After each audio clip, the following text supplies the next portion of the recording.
Here we go. I was just about to film my 10-minute roundup video and then wait for Fabrizio Romano drops that Manchester United have signed Obi Martin. Here we go. He rejected higher wage offers from German clubs to stay at Man United, despite Arsenal fans trying to make out he was only going to us over them for the money. What a signing for Manchester United. But after that, we have got some updates coming in on Euro's injury. The Muppeteers are giving some updates on Wan-Bissaka wanting West Ham, the Mazraoui deal, the plan for Casemiro, the plan for Collier, Agate loan deal. 2 more signings expected as well. Sell to buy, the new centre-back plan, and more. So we're going to get into the Obi Martin news, and then I'm going to dive into the other news. But exclusive, Obi Martin to Manchester United. Here we go. Talented striker leaves Arsenal, and he's just accepted Manchester United's proposal. Pathway for Chido, who turned down higher bids from Germany, so not about money, Arsenal fans, to sign for United. Project convinced 2007 top-born talent to accept Man United deal. I believe that this guy got 32 goal contributions at 18 starts at age 16 under 18s level. He scored 10 goals versus Liverpool last year at under 16s level. He's too good for that level. He is one of the highest rated prospects in England, and he's left Arsenal's academy because he believes he's got higher prospects and a higher development pathway at Manchester United, which is completely fair. Arsenal fans trying to say they have a better academy than us and they've got a better development project for players than us is absolutely mad. Arsenal have a better team than us. Arsenal will probably finish above us next season and in a better place than us. But in terms of academy and opportunities, Arteta, bar Saka, who actually played regularly under Emery, Arteta's not actually taken an Arsenal academy player and made them a regular. Saka was already playing regularly under Emery. So you actually look at the amount of minutes from Man United for academy players under Ten Hag and what Ten Hag did at Ajax, you can understand why he's picked United. I tweeted this.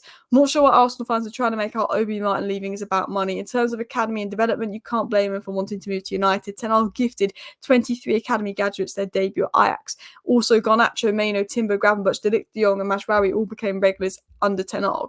Now, when I put this on Twitter, everyone was saying, oh, you're lying, Ten Hag didn't give De Ligt and De Jong their debuts. I never said that Ten Hag gave De Ligt and De Jong their debuts. I was saying he gave 23 players their debuts, and then Garnacho, Maino, Timber, Gravenberch, De Ligt, De Jong, Mazraoui are all really good players that became regulars under Ten Hag that were young players. They were players that, Rangnick gave, Garnacho his debut, but before Ten Hag came in, Garnacho had only played one game.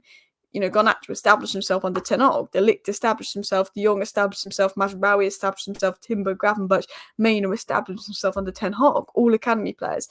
United's got a lot wrong in recent years, but no other Premier League club gifted more minutes to academy players than Man United last season. We're also ranked second to minutes given to teenagers in the Premier League last season. And over the last 5 years, we've had the most academy players involved. We've had an academy player in every squad for 86 years. When it comes to academies, Man United beats Arsenal. Arsenal beats a lot of things at the moment. When it comes to academies, if I'm a young player, I would want to be at United, and potentially Ten Hag could give me an opportunity than stay at Arsenal, because there's a reason that, I think it was a top Arsenal player, was it a top Chelsea player that joined Liverpool? That there's a lot of people leaving the Arsenal academy right now because it's not had many people come through since Saka, to be fair. And that obviously they've got a good first team, it's harder, but I'm just making a point.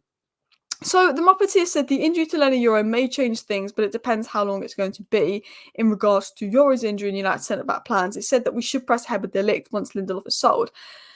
Now, there's a rumour going about from a Twitter account that claims to have inside information, and it's a Twitter account that has been accurate before in providing injury updates, but it's not a credible source and it's not confirmation. But the rumour is that Højlund's out for 1 to 2 weeks and Euro's out for 4 to 6 weeks pending confirmation. So I think we're going to get some confirmation in the next 24 to 48 hours. Well, that is the rumour going about. But again, I want to confirm nothing official in terms of their injury updates. So let's get into the news. Let's get into the other stories. Let's get into everything else that has gone about as well. So it obviously has been said here with Wan-Bissaka, Ineos approaches that they don't want to keep players in the final year and let them walk away for free. He doesn't want to sign a new contract and he wants to go back to London.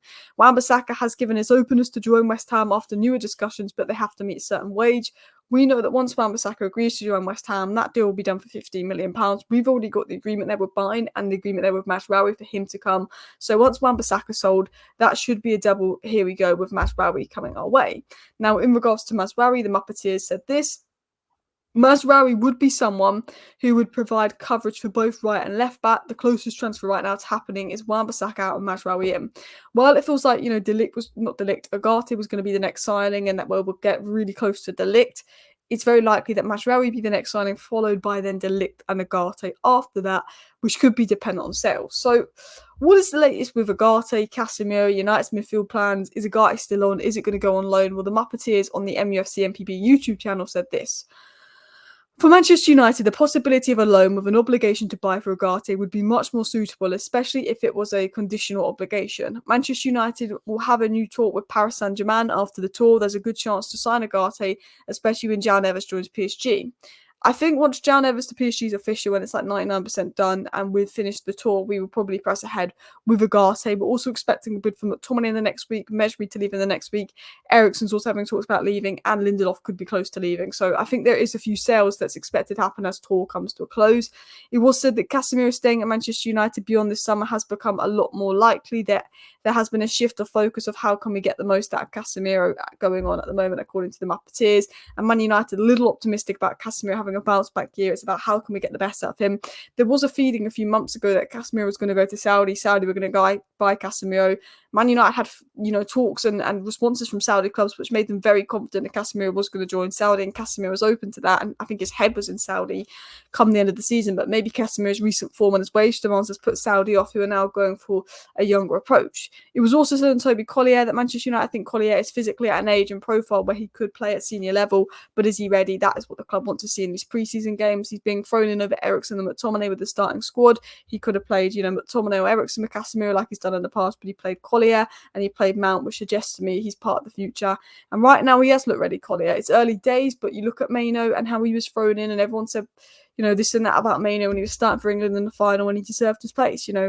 Collier is a very similar profile to Declan Rice. He's very much the profile we need to partner Maino. The question is he good enough?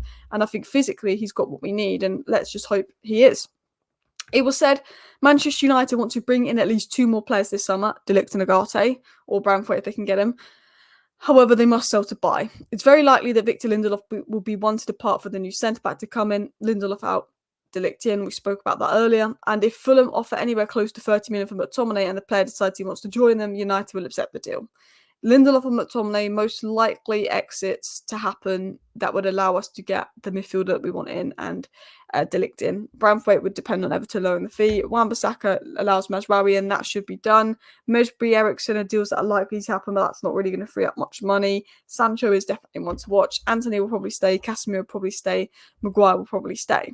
Now, this has come from Court Offside, and Court Offside's very mixed because sometimes Court Offside have like tier 1 journalists come on and offer really reliable news, and other times Court Offside have like really unreliable journalists chat stuff, and I just don't see or hear any of Fabrizio Romano or David Ornstein talking about Rabiot to Manchester United or any of that, if I'm going to be honest. So I believe there's probably not much in it. But if we look at this here, it was said that Manchester United are working to reach an agreement with Rabiot. United are leading the race to sign, and with talks heading in a positive direction. All parties are now optimistic an agreement can be struck. Man United are working to negotiate a contract for Rabiot worth around 130 to 145k a week, plus a signing bonus. Is what's been said in regards to Rabiot. But again, unless it comes out from a tier 1 source, I would ignore that story. But, it is the news roundup. So for it's only right that we, of course, include all the stories. Another story I wanted to add, I just thought it was an interesting story as well, is that Ruud van Nistelrooy is using his experience of facing top-level defenders in his playing days in his work with United defenders and training. Now, I don't know if you remember my video on Ruud van Nistelrooy and why he'd be so good for United, and I spoke about how he was going to potentially develop the likes of players at United like Xerxes, but I spoke about the development he did with Branthwaite at PSV, and when Branthwaite went to PSV, he had no experience and became a regular. He's very good at working with defenders, and I think that Ruud van Nistelrooy as a coach is an unbelievable appointment. And even better as well, it's just the pull. Xerxes apparently didn't want to go to Arsenal, he'd have rather stayed in Italy, but Xerxes wanted to come to United, and a big part of that was Ruud van Nistelrooy. But Ruud van Nistelrooy apparently was key in Obi Martin's decision to join United. Van Nistelrooy spoke to the player about his development plan. So Obi Martin had higher wage offers from clubs in Germany, but he chose Manchester United after speaking to the club, seeing the development plan, seeing that Ruud van Nistelrooy was there. And to be honest, yes, Arteta's a better manager than Ruud van Nistelrooy, and all of that, as Arsenal fans would say. But I think you, as a young striker, I think there's no one you'd want more than Ruud van Nistelrooy to be your coach, especially because when he has been a manager and applied at the top level, he's been absolutely fantastic as well. But Thibaut Odi Martin did accept Man United's terms after leaving Arsenal, and he obviously could have had higher wages to go in Germany. It was all about the development plan, which is why he chose United, which is another great move from Ineos. We've got Obi Martin, we've got Ashworth, we've got Barada, we've got Wilcox, we've got Bivol, the United pool, we got Xerxes, we got Euro. The United pool is still well and truly there. Big up everybody in the chat. Thank you for hitting that like button. Of course, subscribe down below if you're new. This is your 10-minute roundup. And here we go. I know it's not someone that's going to be starting for the first team, but I think the fact that he's a great academy player is brilliant. But also the fact that he's come from Arsenal when we get the Arsenal tiers make it even better. So smash a like, smash a subscribe. Thank you for watching. Bye.